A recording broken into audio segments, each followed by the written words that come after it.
All right, Shalom. First and foremost, giving all praise, glory, and honor to Yahweh, Bahashim, Yahweh Shai, Bahashim, Rawakal Kodash. Yahweh be the name of the Heavenly Father, Yahweh Shai be the name who the world ignorantly calls Jesus Christ. His name is Yahweh Shai in the Hebrew. I want to give double honors to the other apostles, great millstone, and rule well, and that taught me this truth and these prophecies. And peace, love, and blessings also to you brothers out there on the highways and byways, and giving all diligence to make that call and election sure. All right, making your bodies living sacrifice for the elect. And also blessings to you few sisters out there listening, learning, and believing. I'm thy fellow servant Kanakla, coming at you once again with another lesson, Lord's will, through the spirit of power, Yahweh Shai Shai. This lesson is edifying, all right, and exhorting. Okay, and I'm going to get right into it. This is an article here. I probably titled this, End Time Prophecy, Revelation 17, because these prophecies are now speaking, because we're at the end of the world, so to say. All right, the end of this age. So it says the U.S. push for allied sanctions on China edges U.S. closer to a new Cold War. So the point in this first part of the title is the U.S. push for allied sanctions. So America's allies will mainly be the EU, okay, the other European nations, okay, because these Americans, all right, pretty much descend from these Europeans, okay? So it says U.S. closer to a new Cold War, but Biden mustn't bank on long-term European support. So Biden, don't pretty much guarantee this long-term support for the sanctions on China, and we're going to find out why, all right? So let's get Revelation 17 real quick, because according to prophecy, all right, and Elder Aramlab just recently went through this whole chapter. So I'm not gonna, pretty much go too detailed within this chapter, all right. But I'm gonna hit a few points up, and Lord's will, if you wanna, if you haven't seen a breakdown of this complete chapter, I will leave the link in the comment section. So let's continue on. It says Revelation 17:1. It says, and there came one of the seven angels which had the seven vials, and talked with me, saying, so this is John, all right, saying unto me, come hither, I will show thee unto thee the judgment of the great whore that sitteth upon many waters. So that great whore, okay, as you can see here, artist depiction to give you a visual of the scriptures. So that great whore is America, and that sitteth upon many waters. Once again, Elder Aramlab went through this. The great waters is jump down to verse 15, and he saith unto me, the waters which thou sawest where the whore sitteth are peoples, multitudes, and nations, and tongues. Because America is the one that sitteth upon all the nations of the earth, because America is in charge. America is pretty much the ruler over the earth. Okay. So it says, and saying unto me, come hither, I'll show unto thee the judgment of the great whore that sitteth upon many waters. So the part, just from this first verse, you will know that America is getting ready to be judged. All right, Amos 9:8. The eyes of the Lord God are upon a sinful kingdom, and America is that sinful kingdom. And he said he shall destroy it off the face of the earth. So God didn't bless America. The end of America is judgment. All right, which is lead to the which is what leads to judgment. All right, destruction. It is with whom the kings of the earth have committed fornication, and the inhabitants of the earth have been made drunken by the wine of her fornication. And that's the way of life, the philosophy, the democracy. Okay, starting with same-sex marriage, men and men, women and women. It's a part of that philosophy, that doctrine. Believe what you want to believe. All right, Christianity. All right, all that doctrine. You got white Jesus being worshipped. Christianity is being worshipped all over the world. Okay, and Christianity, the whole white Jesus thing does not line up with the biblical scripture. So that's that fornication and that wine. All right, that philosophy. All right, that doctrine. Reading on, it says, so he carried me away in the spirit into the wilderness, and they saw a woman sit upon a scarlet-colored beast, full of names of blasphemy, having 7 heads and 10 horns. So let's go back to this. This woman is America. And the 7 heads, as you can see here, the 7 heads equals 7 governments or kingdoms ruled by Esau. Esau is the so-called white man. Esau, Edom. All right. So the Greeks, the British, Germania Minor, the Spanish, the French, the Romans, Germania Major. Okay? And the 10 horns would be, the 10 horns represent the common market of the European Economic Community. The EEC, established in 1958. Today, the EEC is known as the EU, the European Union. So you got Belgium, Denmark, France, Italy, Luxembourg, Netherlands, Greece, Spain, and Portugal, which is one. All right. England and Ireland, which is the same, because Spain and Portugal is the same. All right. It was just split. England and Ireland is pretty much basically the United Kingdom, so they're one, but just separate. In West Germany. Okay. And then if you look up the EEC, you have 10 here, but Spain and Portugal, England and Ireland, all right, that would be a representation of 13. And if you look on the EEC, the map, they have 13 stars, showing you how prophecy is lining up. All right. So let's continue on here. Pretty much go back to this let's hit up the article. Matter of fact, verse 7, it says, "And the angel said unto me, Wherefore didst thou marvel? I will tell thee the mystery of the woman and the beast that carrieth her, which hath the 7 heads and 10 horns." So America and pretty much the EU, NATO. So this European infrastructure, this European power structure. Okay. So because John the prophet, or they call him John the Revelator, he marveled at her because why? He seen the fame and the delicacy of America. All right, the power that it had, the infrastructure, the big buildings, the money that it made. How how America is, was that golden city. So John marveled, like, man, look at this woman. Symbolic. Look at this woman. He marveled at her because she was so beautiful and so glorious, and that's the representation of America. So the angel said, "Why marvel? I will tell you the mystery of the woman." All right, because why? When we read the first verse, she's supposed to be judged. America's going to be judged. All right, so let's go into this article real fast. So it says the European Union is standing beside the U.S., U.K., and Canada over sanctions on Xinjiang. All right, so I don't know how to pronounce this. This is Asian name, so I'm gonna pronounce it the best way I can, or if not, I just say this Asian guy or whatever the case may be. But it says the European Union is standing beside the U.S. and U.K. and Canada over sanctions on Xinjiang for now, and you can see that ... right? That ... Whenever you see that, man, it's like it's more to it. All right. It says, but the strength of the Beijing's response and the EU's need to retain good relations may force it to reconsider in the future. Okay. Because right now, China is very strong financially.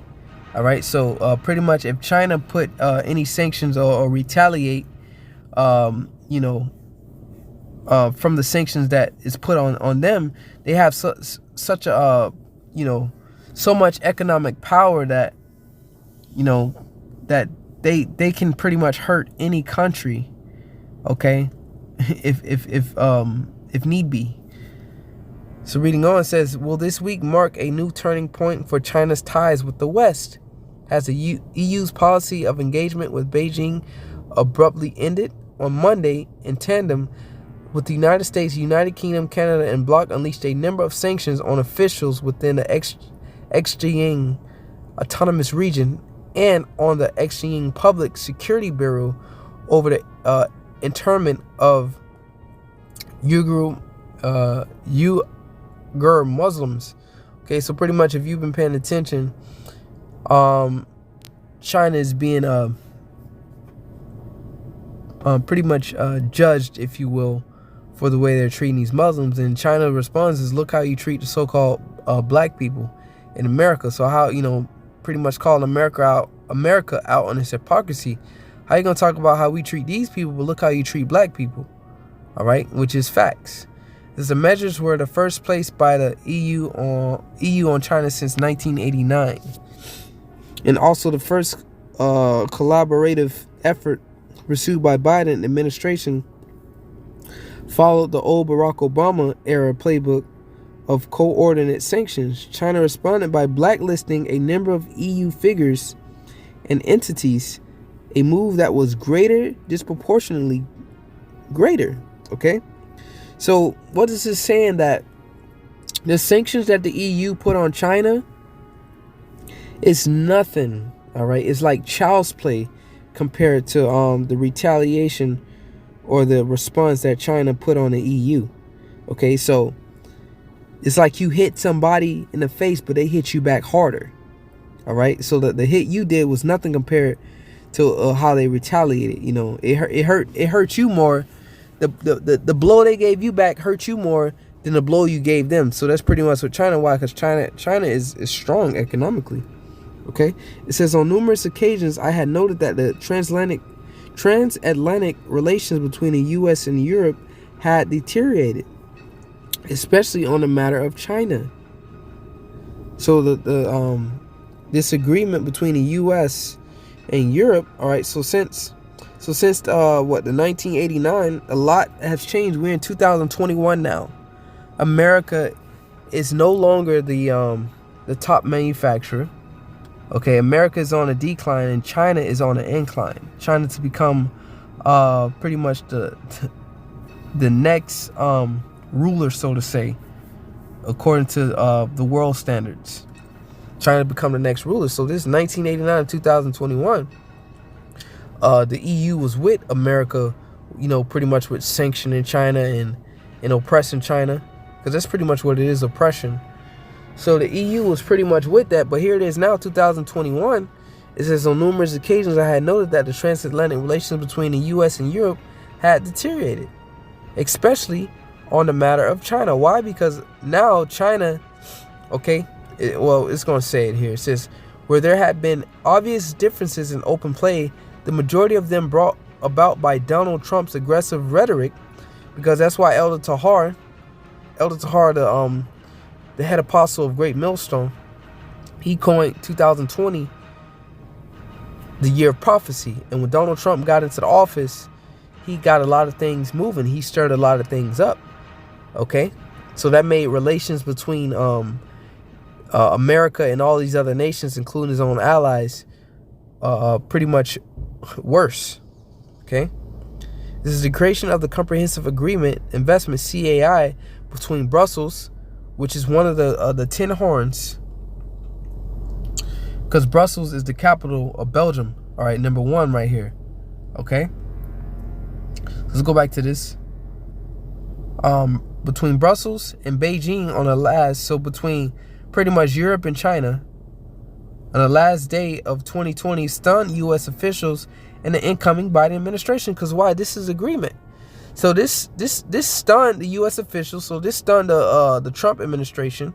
Like, why are our European allies pretty much having agreement with our enemies? You know, which we were pretty much in agreement with back in the 80s, early 90s. But now why are they, you know, pretty much changing the tone, so to say? And then it's also, as I say, it also stunned the incoming Biden administration. You know, so even the Biden administration is like, wow, why is our European allies is making agreements with our enemies, China? You know, so reading on, it says, however, many now use yesterday's event to argue the opposite. So just based off of the sanctions, how pretty much the EU, if you read further down, the EU was pretty much commanded. They didn't want to put sanctions on China. They was pretty much commanded by the US to put sanctions on China. Okay, why? Because they have some agreement, NATO, the EU. Okay, so they have to partially, they're trying to still, show to put up a front like, we're still with America, but they're not, man. They're not, and we're gonna find out why.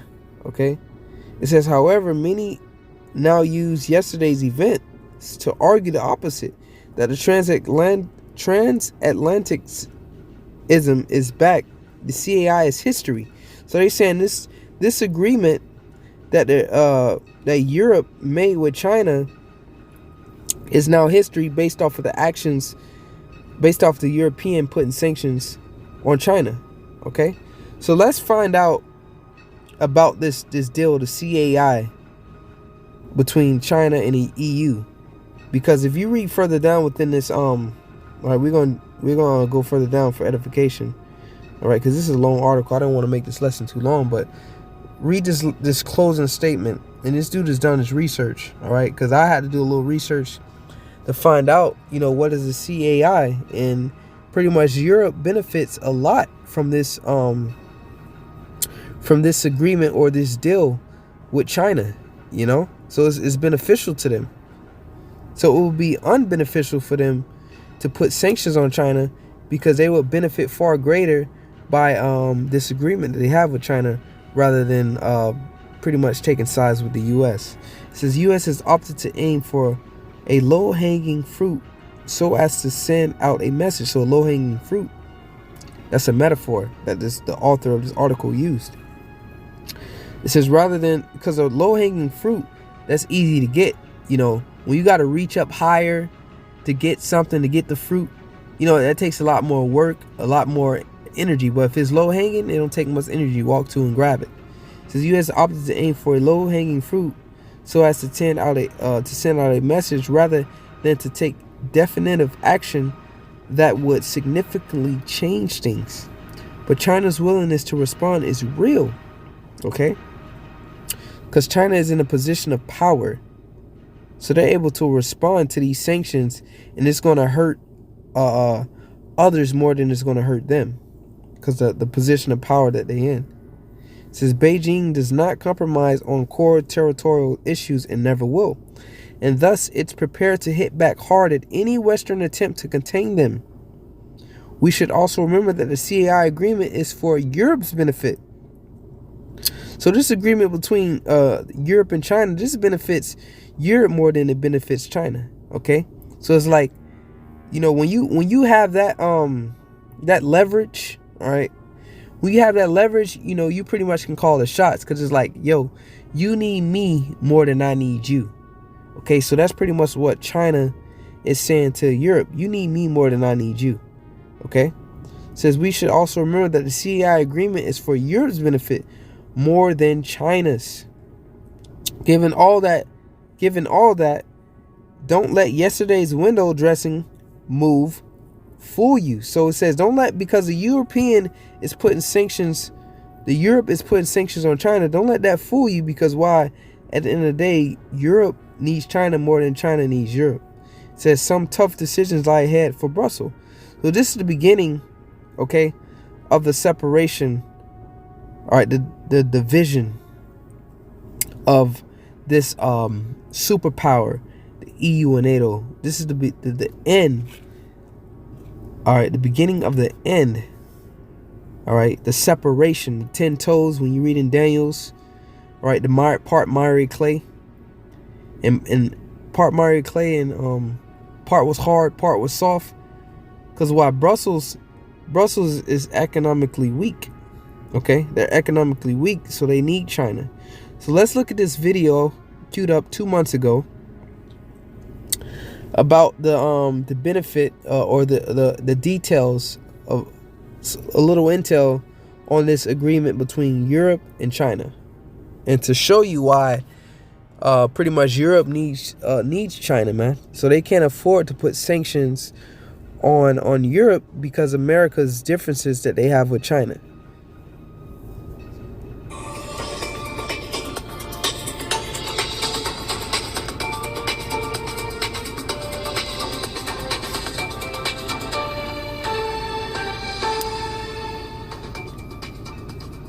Hello and welcome to Dialogue. China and the European Union completed negotiations on the Comprehensive Agreement on Investment on December the 30th after 7 years of talks.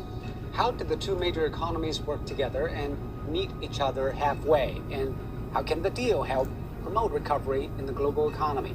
To talk about these issues and more, I'm pleased to be joined by Professor Zhang Gong from the University of International Business and Economics, and Michele Geraci, former Undersecretary of State at Italy's Ministry of Economic Development, and Professor Joachim Toker from the American Graduate School in Paris. That's our topic. All right, this is not it. All right, this is the one right here. Forgive me. This is going to get straight to the point. great to get you on the line, and always great to speak to you, because we always know that we're going to get a frank assessment from you. So, what is your view? How significant is this investment treaty in reality for European businesses? Well, first of all, it's a deal. After 7 years of discussions, it was wonderful to see how Angela Merkel actually put an end to it in summer by saying either we get this done this year or we walk away. And I think that really helped over the finishing line. And she was on the call yesterday evening as well. And so we're very happy about the fact that, they stopped talking and now we can walk. The other thing is that, of course, we have to look at... So, as you can see here, this European, he's happy. They're happy about the deal with China. All right? This is, something they look forward to this deal. Okay? Because, look at what all China has to offer. All the manufacturing. All right? The U.S. buys everything from China. So China is like pretty much the number one manufacturer of goods in the world, man. Okay? So they have a lot to benefit from China and less to benefit from the U.S. Because, yeah, you get your, your Mercedes-Benz, your BMWs, and all your German vehicles, your Audis, or whatever the case may be. But in return, pretty much what are you getting back? You're getting back U.S. dollars. Okay, you're not really, America really doesn't produce anything. So they would benefit more from China than they would benefit from the U.S. Okay? So they were happy about this deal. The details, there are some areas where we see improvements and we... So here it is. Boost market access for EU companies in China. Okay, so pretty much this deal, the European nations will be able to invest more, all right, in these European companies. Okay, so they'll be able to invest more.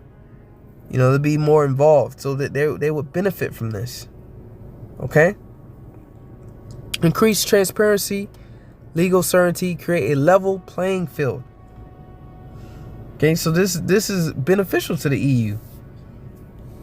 Estate and finance, insurance. We see new energy vehicles, more independence for European business. But again, this deal will be vetted by the lawyers over 2021. And then we have to get this deal passed the European Parliament. That's another body that will look into about the fact that, they stopped talking and now we can walk. The other thing is that, of course, we have to look into the details. There are some areas where we see improvements in real estate and finance, insurance. We see new energy vehicles, more real estate. They'll be able to invest more in real estate, insurance, just some small details. They'll be able to invest more within these things within China with this deal. Independence for European business. But again, this deal will be vetted by the lawyers over 2021. And then we have to get this deal passed the European Parliament. That's another body that will look into the content of this. But business is happy that this is concluded. So business is happy. So the European business owners and European corporations is happy about this deal. Why? Because they can make money with China. Okay? So let's go back to this article here. And we're going to get into the scripts.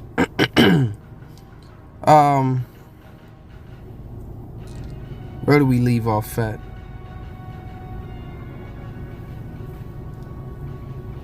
We left off around about right here. So it says the creation of the comprehensive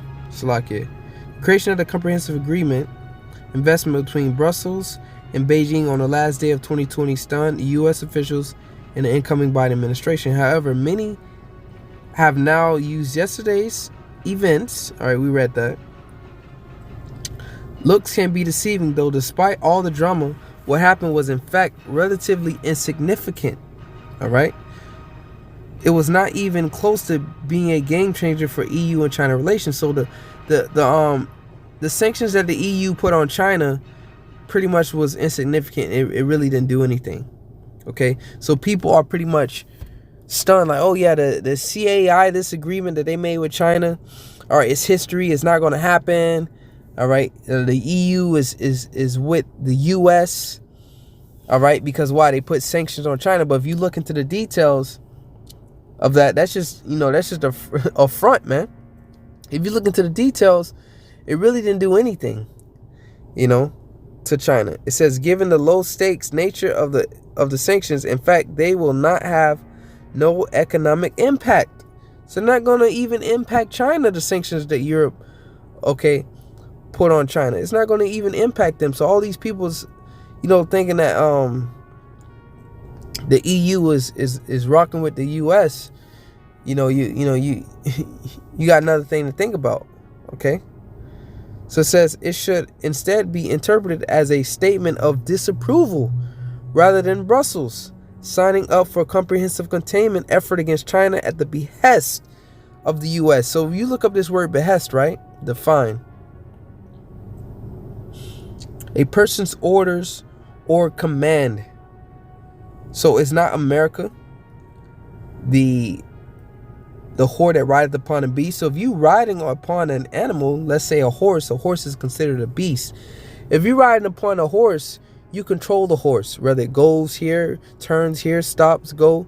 All right. So America is that whore that rides upon a beast, that controls the European Union. This is prophecy, man. This is all in the scriptures. So like, yeah.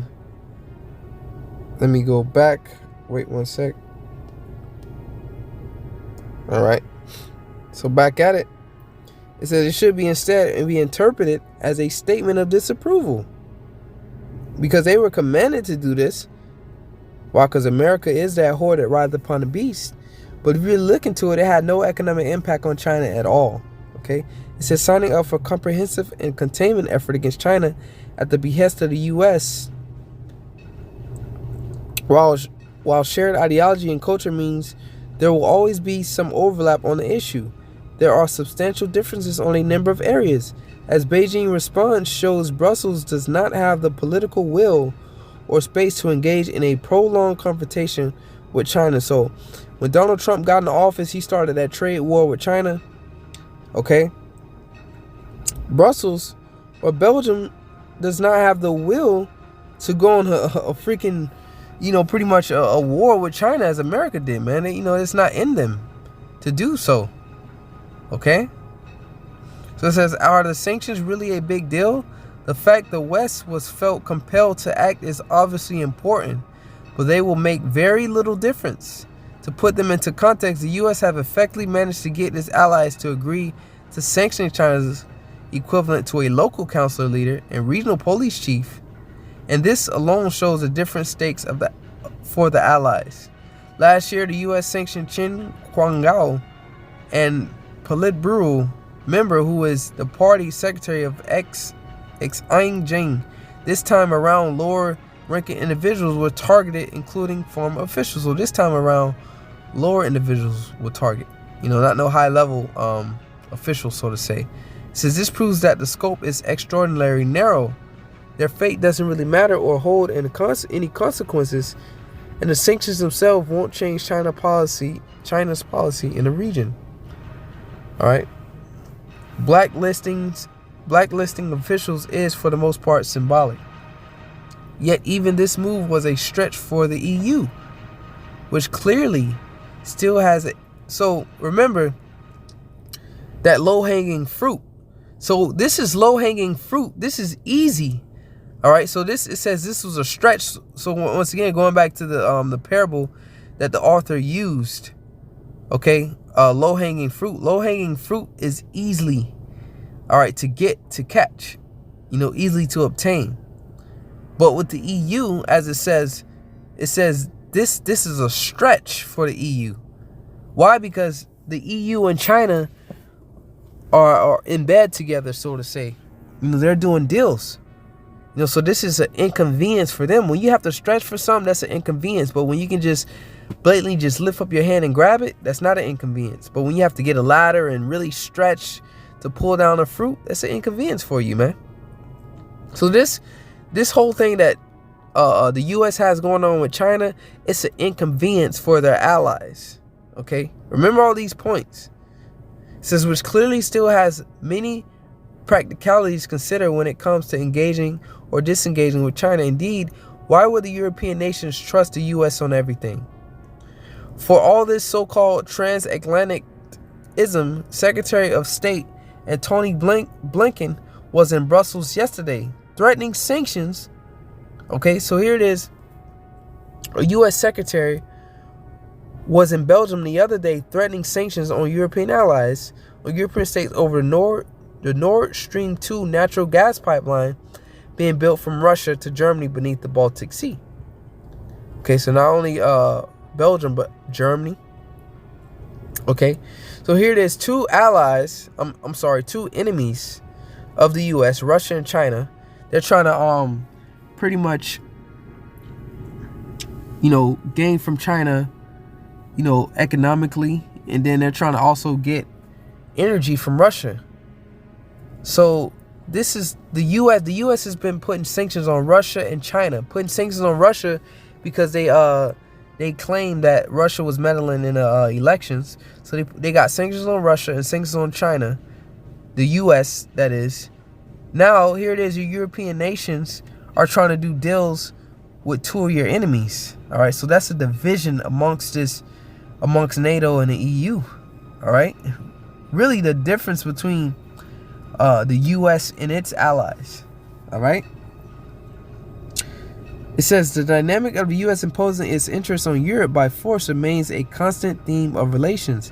So even if the EU and U.S. find common ground in the ex-Xinjiang issue, why would Brussels bend over backwards to complement America's self-interest goals?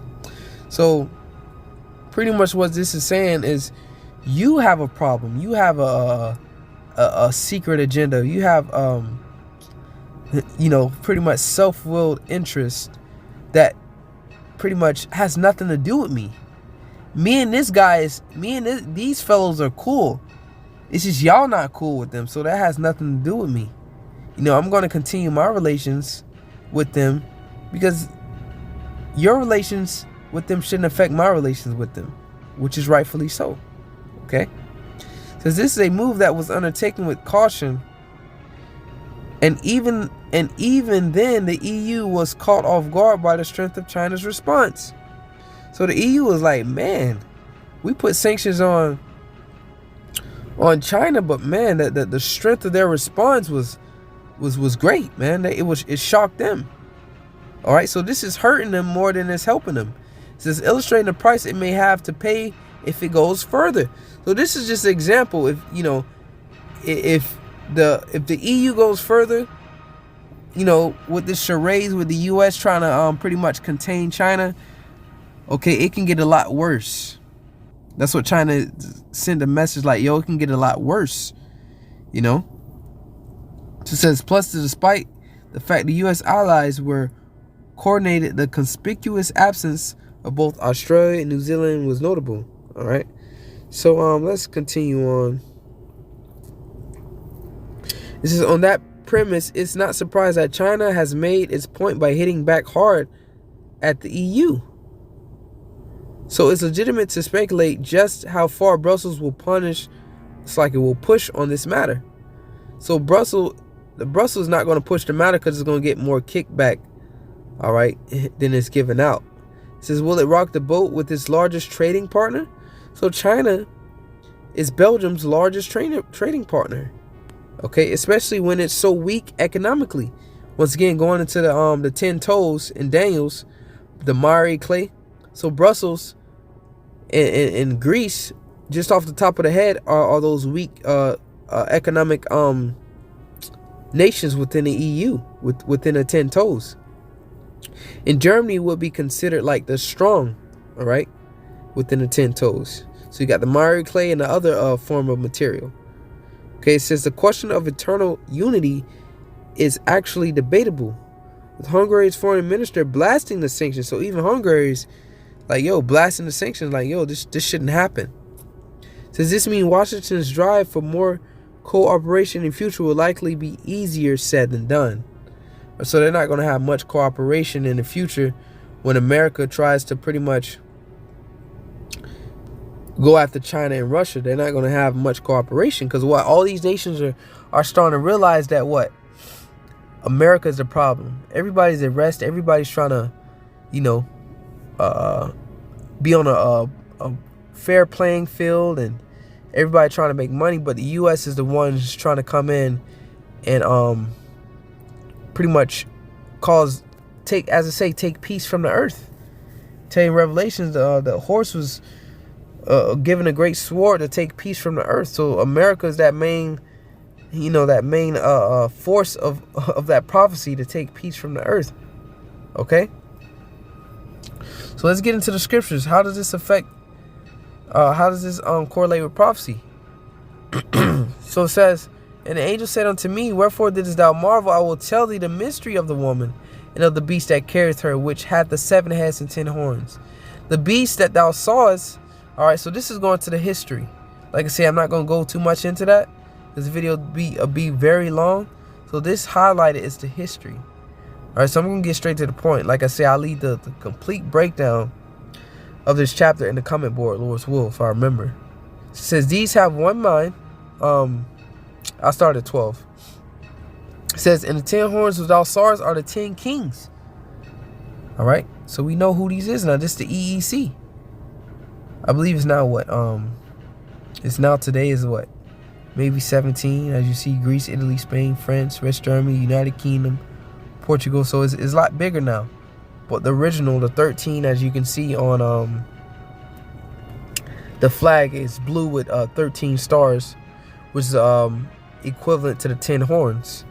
Okay, so the beast. Go back to the prophecies.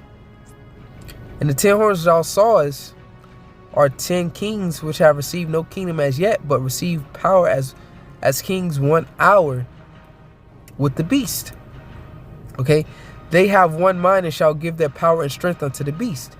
So pretty much America is a part of the beast, but America is just a whore that sitteth upon the beast, that sitteth upon the EU.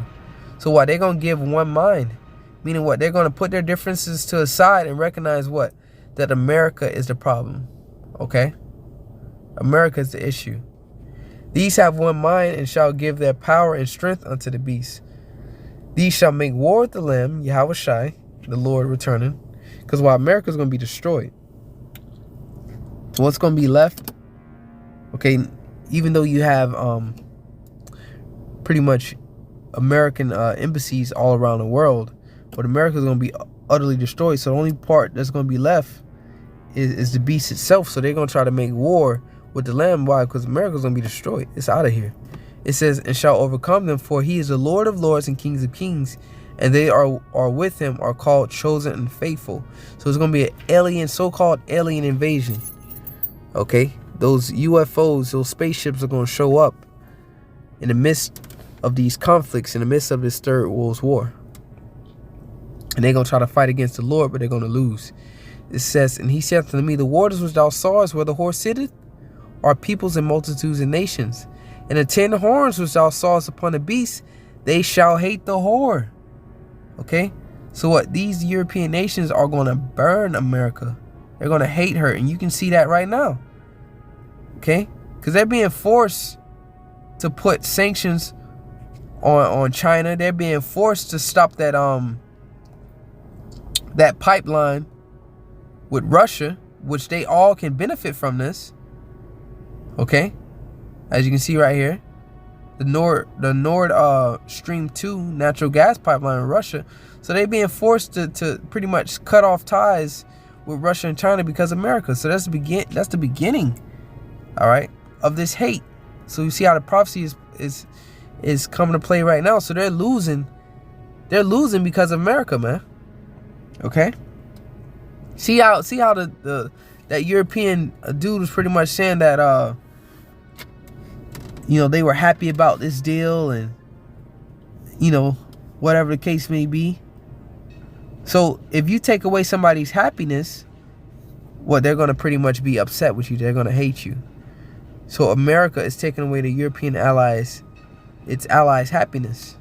Okay, they could be making so much more money. They're suffering because of America. So they're going to hate the whore. It says, 10 horns thou sawest upon the beast, they shall hate the whore, and shall make her desolate and naked, and shall eat her flesh and burn her with fire. Because not only is Russia, China, all right, Iran, North Korea, India, all right, and all of the nations that have missiles are going to shoot missiles upon America, but also its own allies are going to shoot missiles upon this place. That's why America is going to be ultimately destroyed, okay?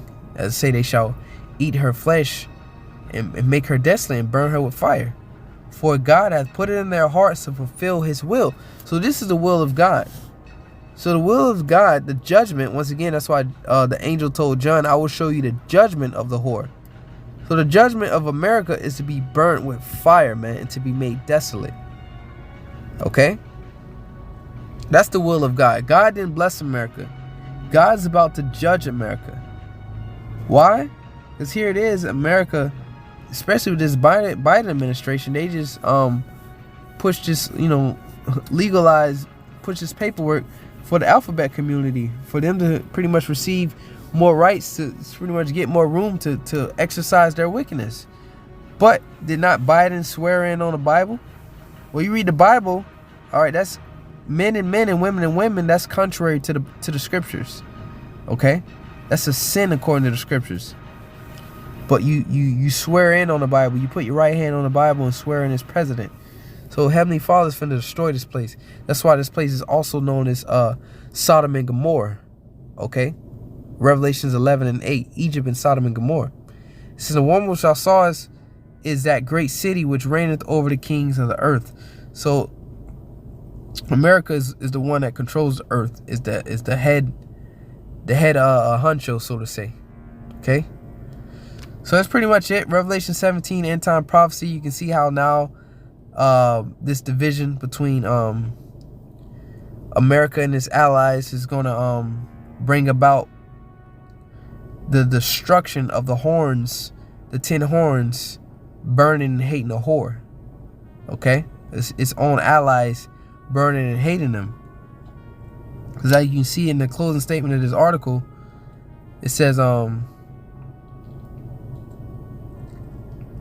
we should also remember that the CAI agreement is for Europe's benefit more than China's. Given all that, don't let yesterday's window dressing fool you. Some tough decisions lie ahead for Brussels. So what that tough decision is pretty much forsaking America. Because why? They benefit more from China and Russia. Okay, Russia could supply, man, could greatly supply Europe with a vast amount of energy or oil, man. Okay, and definitely that it's not going to be in U.S. dollars. It's not going to be in U.S. dollars. Shit, the trade amongst China and the EU is done with the euro, if I'm not mistaken. Okay, it ain't done in U.S. dollars. So the U.S. is trying to hold its position, is trying to maintain relevance, if you will, and it's out of there. It's gone. So that Lord's willing is edifying. Are you edified, man? Just pretty much show you how Revelation 17 chapter is taking place today with current events. We're in the end time prophecies, and it's happening right now. Till next time, say Shalom.